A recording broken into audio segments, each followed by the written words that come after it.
Yo, what's good guys, how we doing? Blair is actually catching W after W with his rework, and with this build, it could just be one of, if not the strongest setups in the entire game against Ball Thrasher. This build is focused around his Transcendant mod, Backdraft, and I'll try to keep this video short and simple, getting into how his skills work, then the build, and finally how to put it into practice. And in case you're wondering if you need a crazy Ancestor mod for this, not really. I did a test run where I didn't use an Ancestor mod, and still ended up hitting nearly 700 million damage.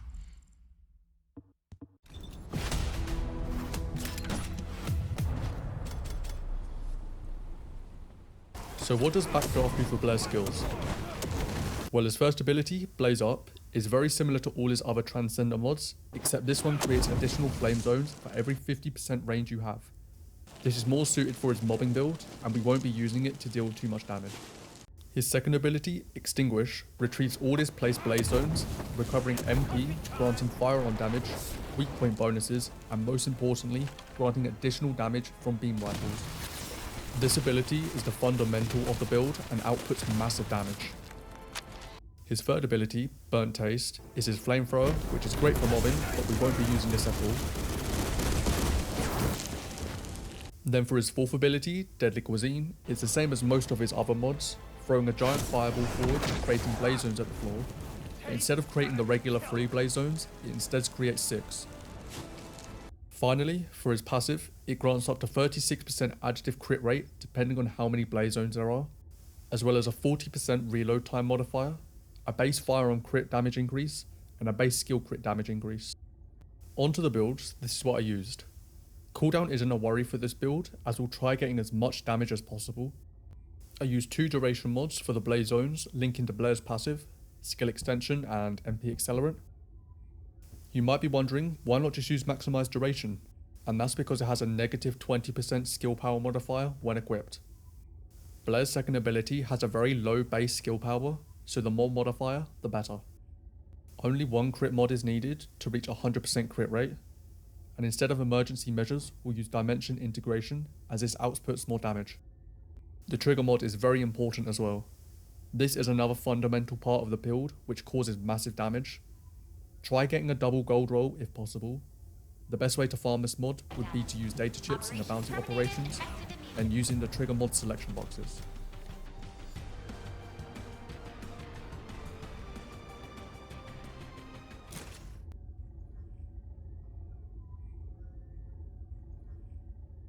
For the weapon, I used a Wave of Light as this can proc hyper focus before the fight starts, saving us more time to deal damage. The mods and cores don't matter too much, but I do recommend reload speed and fire rate. Then I used a Vulture as this beam rifle has the highest fire rate. This weapon doesn't need to be built for damage, but instead multi-hit, fire rate, and ammo capacity. The reason we're building for multi-hit chance is because it can proc multiple instances of damage when our second ability is active. Therefore, the more multi-hit chance, the more likely we are to deal double damage. The inversion reinforcement doesn't matter too much, so pick anything you like really. The reactor will be a fire dimension with crit damage and attack versus Colossi, and the components will be a full firebrand set. Finally, for the RK tuning, it will look something like this. If you don't have fire boost ratio on your Ancestor mod, then use RK over Heat Shield as this outputs more consistent damage. When it comes to the rotation, you'll want to start out by proccing Hyperfocus with the Wave of Light, then cast your first ability 3 times, immediately go into your second ability to retrieve the flame zones. Finally, you'll end off by throwing your 4th at the Colossi to inflict defense neutralization, the Firebrand component strip, and Fire Chain Catalyst if you have it equipped.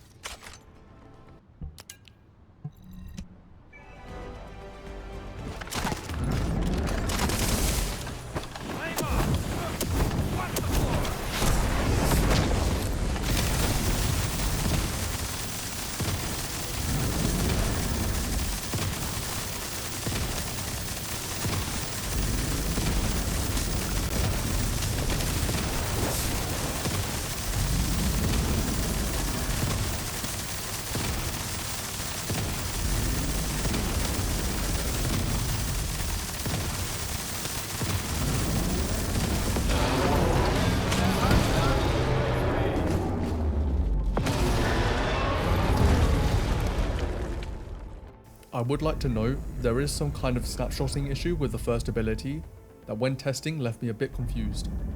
See, if you use your first ability before you proc hyper focus, the damage seems to be a lot lower.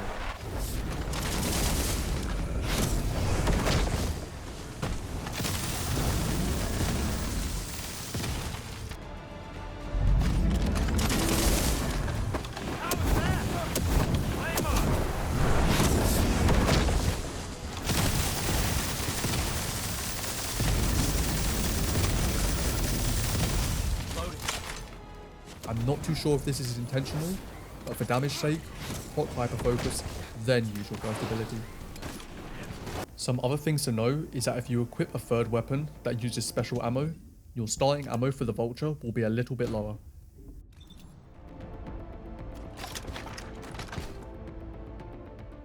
It shouldn't be too much of an issue, but I do recommend using only the Vulture and Wave of Light. Now I know some of you might be wondering if this build could be used against Lava Citadel in the Void Abyss, and it can with no modifiers, but honestly, just don't. It takes a ridiculously long time, and there are just better Descendants to use, like Ajax or VSO. One final thing I'd like to note about this build is that despite there being no cooldown, you can loop this setup perfectly, pushing out almost tens of billions of damage. In no scenario does anything in this game have this much HP, but it was just something cool I thought I might mention.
But anyways, that's it for this video. If you guys feel like I may have missed something or have any questions, please let me know and I'll do my best to answer them. See ya.